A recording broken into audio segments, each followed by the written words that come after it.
अभिवादन। डॉक्टर और मरीज के बीच बातचीत, उनका संवाद। नमस्कार। पहला सिद्धांत जो सामने आता है वो है कि जब डॉक्टर और मरीज मिले, डॉक्टर के पास पहुंचने के बाद सबसे पहले मरीज को ही बोलने देना चाहिए। स्रोत इस पर जोर देते हैं कि डॉक्टर के लिए सबसे पहले मरीज की कहानी उन्हीं के शब्दों में सुनना निदान के लिए पहला और सबसे जरूरी कदम है। मतलब मरीज खुद बताए कि क्या हो रहा है, कैसा लग रहा है। जब मरीज खुद बताता है ना, तो वो जानकारी एकदम सीधी होती है, अनफिल्टर्ड। डॉक्टर को शुरुआती इशारे मिलते हैं। जैसा स्रोत कहते हैं, डॉक्टर को मरीज के अपने मुंह से तकलीफ का सुनकर डायग्नोस करने में ज्यादा आसानी होती है और उचित डायग्नोसिस हो सकता है। हाँ, ये तो समझ आता है जी। लेकिन असल में क्या होता है?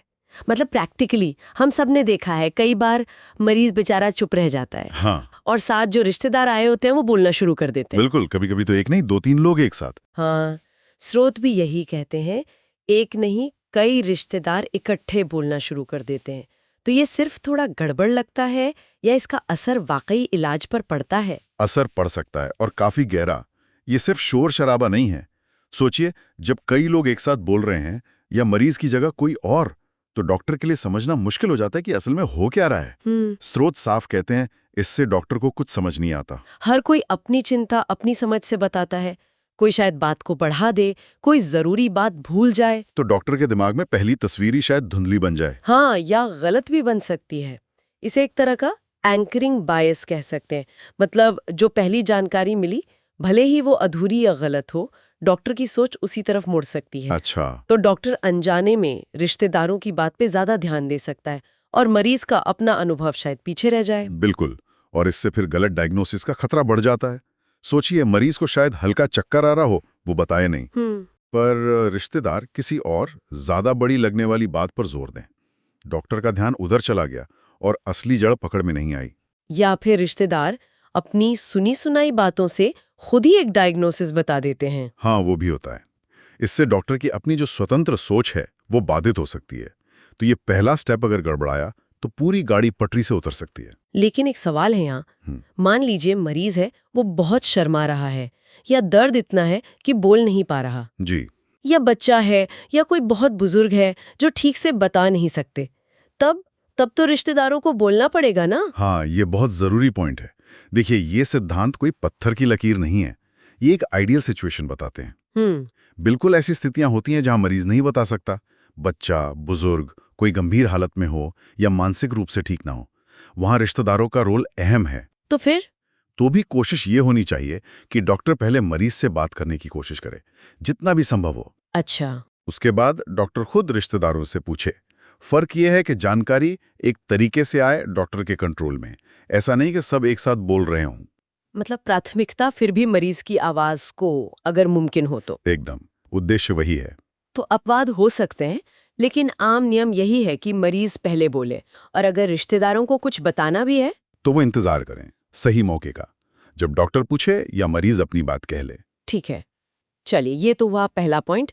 अब आते हैं दूसरे पहलू पर, पुरानी मेडिकल रिपोर्टें। हाँ, ये भी बड़ा दिलचस्प है। ये भी बहुत आम आदत है। लोग डॉक्टर के कमरे में घुसे नहीं कि फाइलों का पूरा बंडल मेज पर। हाँ हाँ, बिल्कुल देखा है। लगता है कि सारी जानकारी एक ही बार में दे दो, काम आसान हो जाएगा।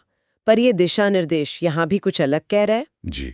स्रोत कहते हैं, जाते ही डॉक्टर के सामने पुरानी रिपोर्टों को नहीं रख देना चाहिए।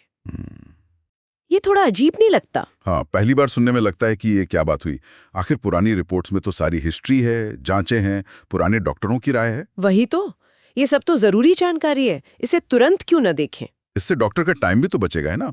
अगर पुरानी रिपोर्ट में डायग्नोसिस लिखा है तो बस उसी पर आगे बढ़ो। हाँ, यही सवाल मन में आता है। तो क्या तर्क है इसके पीछे कि इन्हें बाद में देखा जाए? इसके पीछे का लॉजिक है डॉक्टर की जो क्लिनिकल सोच है उसे निष्पक्ष रखना। निष्पक्ष कैसे?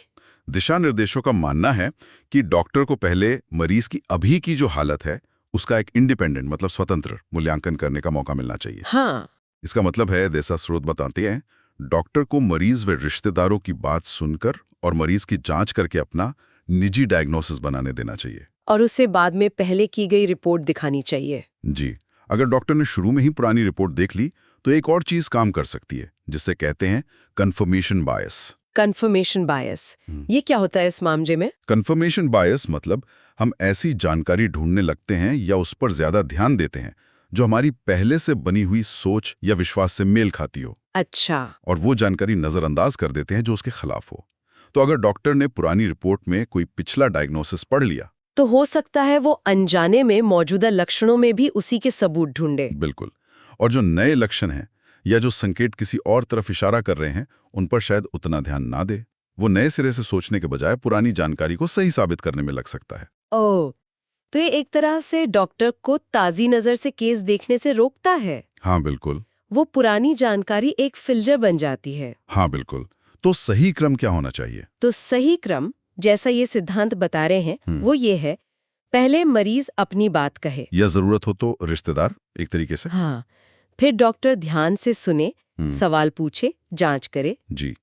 फिर डॉक्टर अपने मन में एक शुरुआती अंदाजा लगाए कि क्या-क्या हो सकता है। बिल्कुल, एक इंडिपेंडेंट असेसमेंट। और उसके बाद पुरानी रिपोर्टें देखी जाएं। एकदम सही।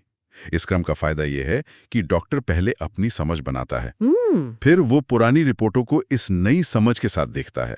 वो तुलना कर सकता है, क्या मेरी अभी की फाइंडिंग्स पुरानी रिपोर्ट से मैच करती हैं, हालत वही है, सुधरी है या बिगड़ी है, या कुछ नया तो नहीं दिख रहा जो पिछली बार छूट गया था। हाँ। तो इन कम्युनिकेशन गाइडलाइंस से दो मुख्य बातें निकलती हैं।